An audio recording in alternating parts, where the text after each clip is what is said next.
Hi, Julie Rader here with the Gemini new moon astrological update, which is occurring on May 30th at 4:30 a.m. for those of us Pacific time. So just about everywhere in the world, it will be on May 30th, but just at different times of the day.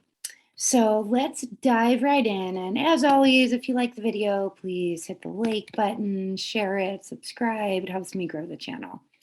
Okay, so let's start with what's going on during this new moon. And remember, this new moon will, it's kind of ending eclipse season, although the eclipses that we just felt, the last one, so intense, the Scorpio one, oh my gosh, like leading up to it, felt so much intensity. Everyone I know was feeling it emotionally, physically, either overwhelm, anxiety, just emotional stuff coming to the surface. And that is, it's not like we just stop feeling that, because eclipses are huge resets to our system.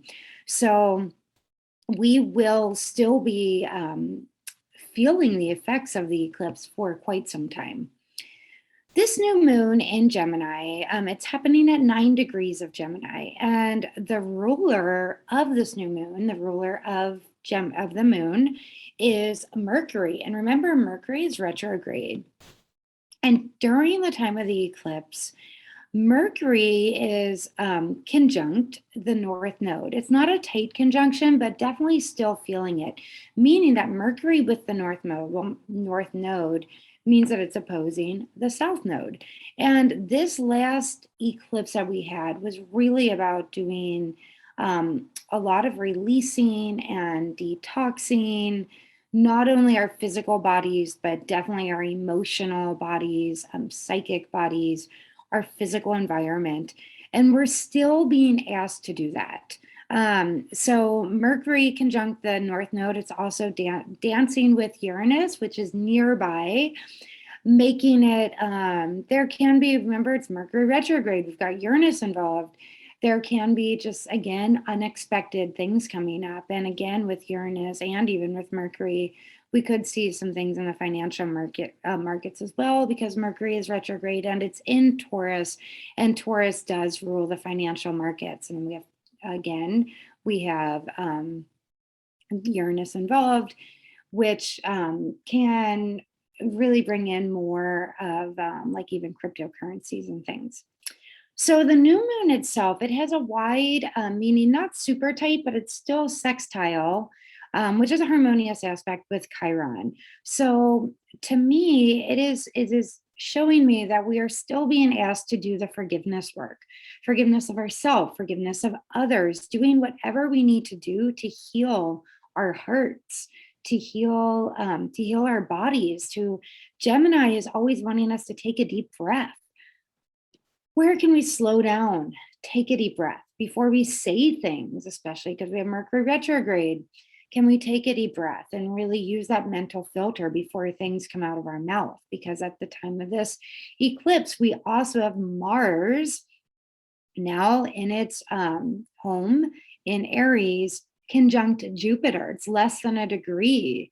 It happened just before, I don't have the dates exactly in front of me, but probably a day or so before this, the actual new moon. So Mars conjunct Jupiter. Jupiter, remember, is the amplifier. Mars is the motivator. Mars is happy to be out of Pisces, where it was feeling not as efficient and couldn't put all of its strength forward.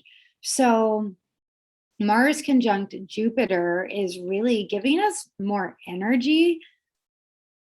But again, we want to make sure we're thinking things through before we take action, before we say things. That Mercury's retrograde, we have Uranus in it, that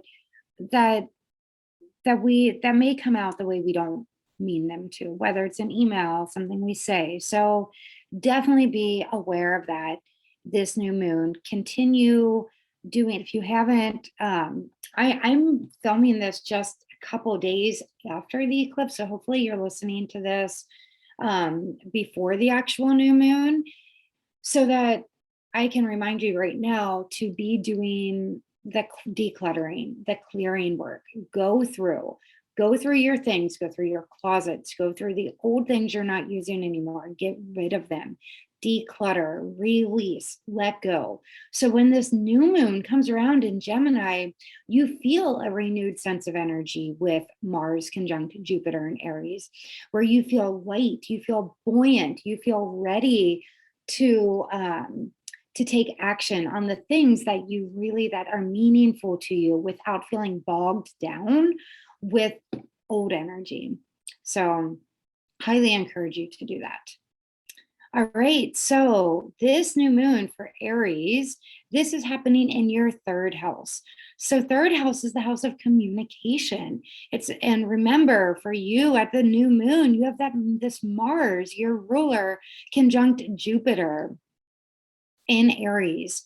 We also have Chiron there. Remember, Chiron is sextile to this new moon and a very wide, it's at 9 degrees, Mars and Jupiter.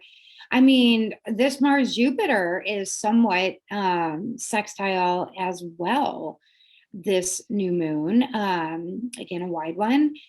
So you really think about what it is you want. What do you want to create? Where can you use this Mars energy? Mars is your ruler. It is now in your sign with Jupiter. So enhancing your energy. Where can you utilize it in a way that is positive, not destructive, but positive? And if you do feel like you need to destroy or detoxify, then do it before the new moon. Get rid of stuff, not burning bridges, but going through and releasing the old thoughts that are no longer serving you, the old relationships are no longer serving you. Release them with love and gratitude, knowing that at one time they did serve you for whatever reason. But being in the third house, this new moon could be new beginnings, anything with communication, writing, speaking, publishing.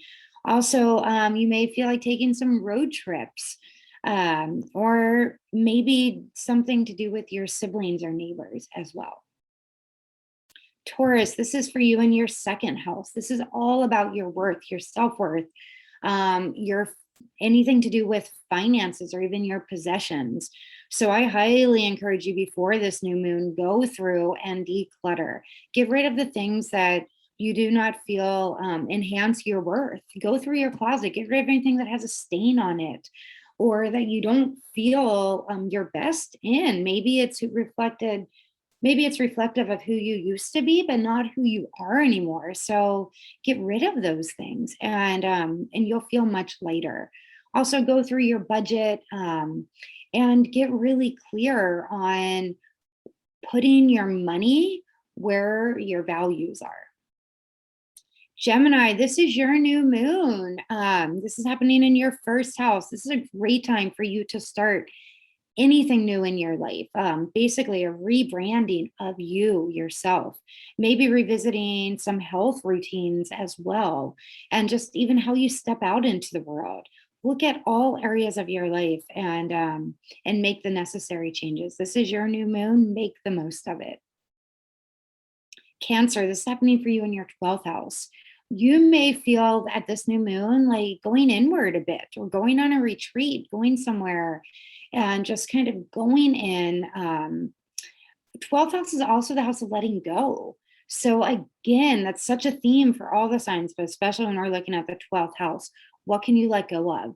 What can you let go of physically, mentally, spiritually, emotionally, so that you can step into the highest version of yourself? Because this is this happening in your 12th house is really about you're about to come out of hibernation when things go into when the next new moon comes into your sign. So right now, go in, declutter, release, so that when you come out, you feel fresh, light, and ready to take on the world. Leo, this is happening for you in your 11th house. This new moon, you are going to feel like being around friends, being around tribes of people who you feel are in alignment with who you are, where you want to be, maybe even some online communities. Highly recommend you go through and you revisit your goals and your aspirations as well. Virgo, this is your 10th house. This new moon is all about career. Maybe you have some new beginnings in your career. How exciting. Maybe it's time to revisit that. So, again, do the declutter work so that you can step out and put fresh new energy and feel ready to go without feeling bogged down with old energy.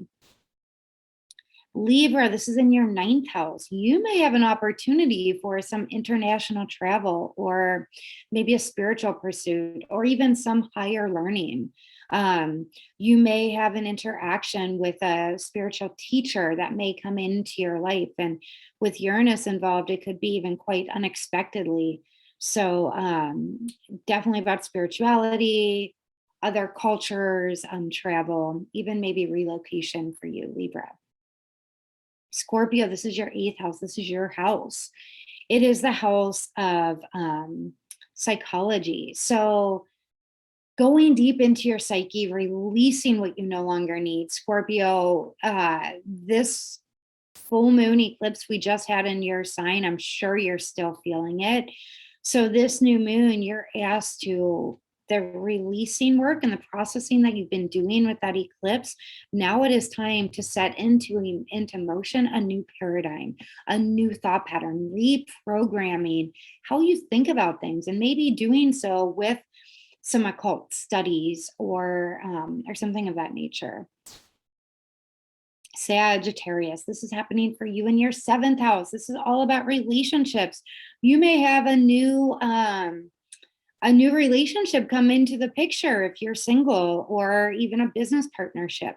Or if you're in relationship, you may feel like it's time for a new beginning or a restart or a renewing of your vows. Capricorn, this is happening for you in your 6th house, asking you to revisit your daily routines. Going through, if you haven't done the declutter yet, do it so that you can feel this fresh energy in your day-to-day routines, even looking at your health routines and diet and things of that nature. Aquarius, this is happening for you in your 5th house. You could have a romance come into your life, even if it's not an everlasting one. It could be really fun.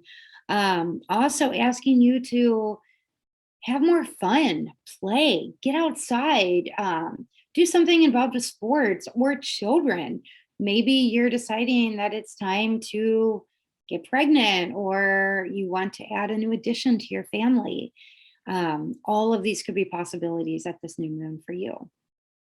And last but certainly not least, fellow Pisceans, this is happening for us in our 4th house, all about home and family. So a new beginning. Again, do the declutter work so that you feel this renewed fresh of inspiration in your home.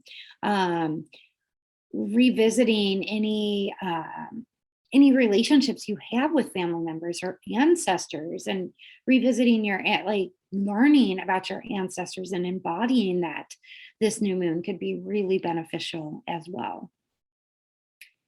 Well, thank you so much for listening, and I will see you in the next video. All right. Happy Gemini new moon and the weeks leading up to it.